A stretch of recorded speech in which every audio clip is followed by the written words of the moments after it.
Desde tiempos antiguos, la sabiduría judía ha enseñado que no todo poder se ejerce con fuerza, confrontación o violencia.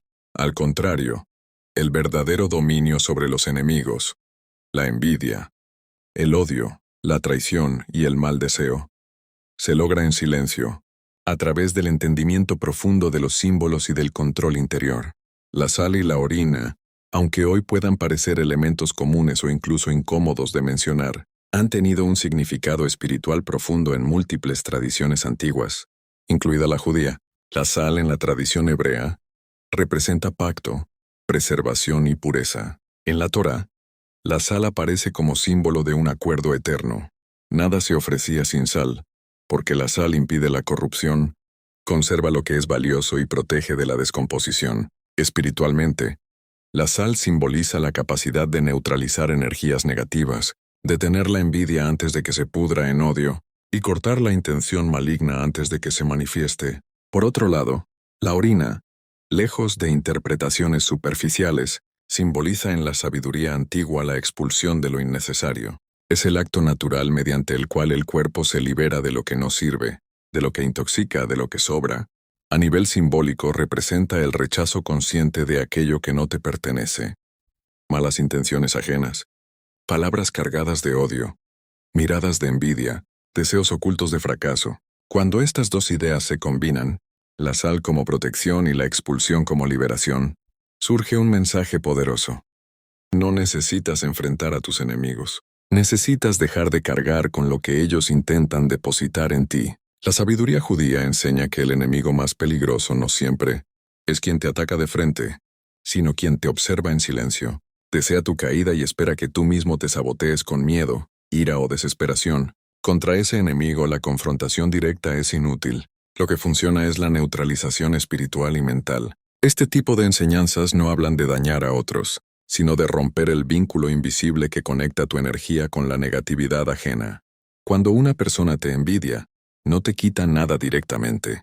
Intenta que seas tú quien pierda el equilibrio, la claridad y la paz. Y cuando pierdes eso, el enemigo gana sin mover un dedo. Por eso en la tradición simbólica, poner sal significa poner límite. Significa decir internamente, hasta aquí llega tu influencia. Más allá de este punto no tienes poder sobre mí.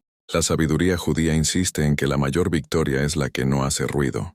Cuando tus enemigos notan que sus ataques no te afectan, que sus palabras no te mueven, y que su presencia no altera tu rumbo, algo ocurre, se debilitan.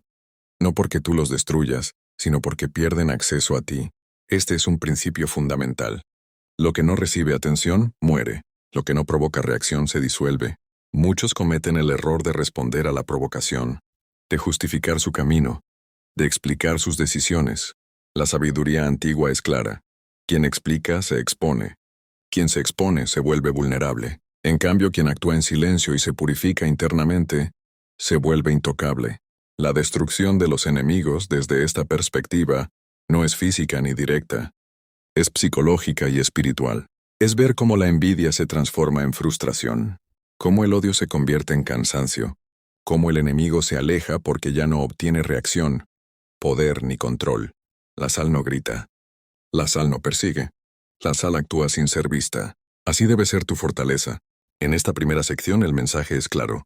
No se trata de rituales externos sin entendimiento. Se trata de comprender el símbolo, integrar la enseñanza y aplicarla en tu vida diaria.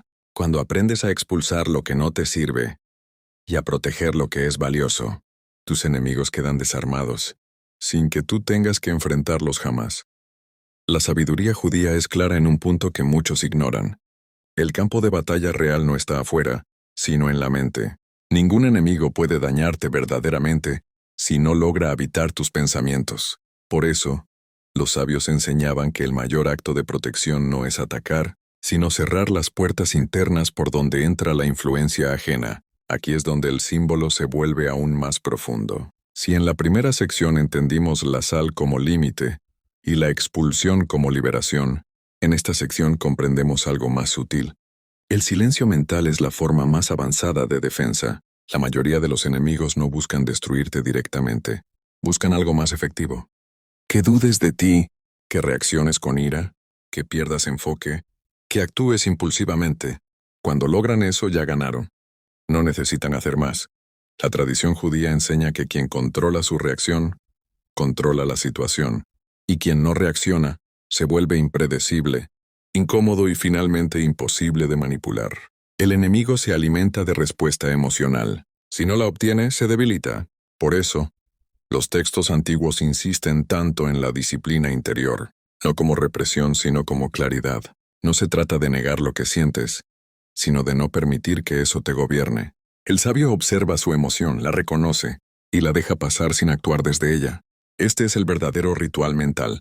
No responder donde antes respondías, no justificarte donde antes te explicabas, no reaccionar donde antes explotabas. Eso desconcierta, eso desarma, eso destruye el poder del enemigo. Hay una enseñanza poderosa que dice, cuando alguien intenta provocarte y no obtiene reacción, comienza a luchar consigo mismo. ¿Por qué? Porque la mente del enemigo necesita confirmación, necesita saber que aún tiene influencia sobre ti. Cuando no la recibe, aparece la frustración, luego la duda. Finalmente, el retiro. La sabiduría judía entiende algo que hoy la psicología moderna confirma. La atención es energía. Donde pones tu atención fortaleces. Si tu atención está en quien te odia, lo fortaleces. Si está en tu camino, en tu crecimiento y en tu propósito, el enemigo se queda sin alimento. Por eso, muchos sabios preferían retirarse en silencio antes que discutir. No porque fueran débiles, sino porque entendían que la discusión es un intercambio de energía, y no toda energía merece ser intercambiada. El silencio en este contexto no es pasividad, es estrategia. Es elegir conscientemente no entregar tu paz a quien no puede crear la suya propia. Cuando alguien habla mal de ti y tú sigues avanzando, cuando alguien te envidia y tú sigues creciendo, cuando alguien espera tu caída y tú sigues firme, ocurre algo inevitable. La narrativa del enemigo se rompe. Ya no puede justificar su odio. Ya no puede culparte. Ya no puede sostener su papel. Y cuando eso pasa, se aleja. La sabiduría judía enseña que Dios pelea por quien se gobierna a sí mismo, no en el sentido literal de castigo, sino en el orden natural de las cosas.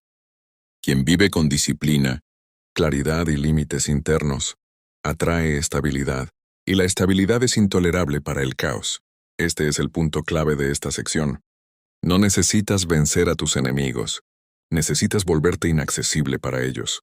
Cuando tu mente está en calma, cuando tus decisiones no nacen del impulso, cuando tu identidad no depende de la opinión ajena, el enemigo pierde su objetivo. Ya no hay grieta por donde entrar. Y así, sin levantar la voz, sin confrontar, sin pelear, sucede lo que parece imposible. Tus enemigos se disuelven de tu vida, no porque los destruyas, sino porque ya no pueden alcanzarte. En la próxima sección, veremos cómo este dominio interior se refleja en la realidad externa y por qué, según la sabiduría judía, la vida misma se encarga de poner a cada persona en su lugar, cuando tú eliges el camino del silencio y la rectitud. La sabiduría judía enseña algo que resulta difícil de aceptar para la mente moderna. No todo debe resolverse por acción directa. Hay momentos en los que actuar no acelera la justicia, sino que la retrasa. En esos casos, el mayor poder es retirarte y permitir que la vida haga su trabajo. Después de dominar el símbolo del límite, sal, y el silencio mental, aparece una verdad aún más profunda. Cuando tú no interfieres, el orden natural se impone. Los sabios hebreos hablaban de una ley invisible. Toda intención negativa regresa a su origen cuando no encuentra resistencia emocional. El enemigo que desea tu caída espera una reacción tuya para justificarse, para sostener su narrativa interna, para sentirse válido. Pero cuando tú no juegas ese juego, ocurre algo inquietante para él. Se queda solo con su propia oscuridad. Aquí es donde la vida comienza a actuar. Muchas personas creen que si no enfrentan a quien les hace daño, están perdiendo. La sabiduría judía afirma lo contrario. Quien se apresura a defenderse, revela inseguridad. Quien permanece firme y silencioso revela verdad, la vida, o lo que los sabios llaman el equilibrio divino. No necesita que tú señales al culpable.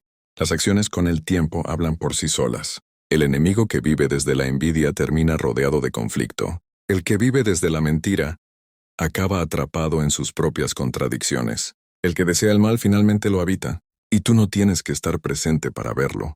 Este principio es incómodo porque exige paciencia y confianza. Exige soltar el deseo de venganza, de reconocimiento, de justicia inmediata. Pero la sabiduría judía es firme.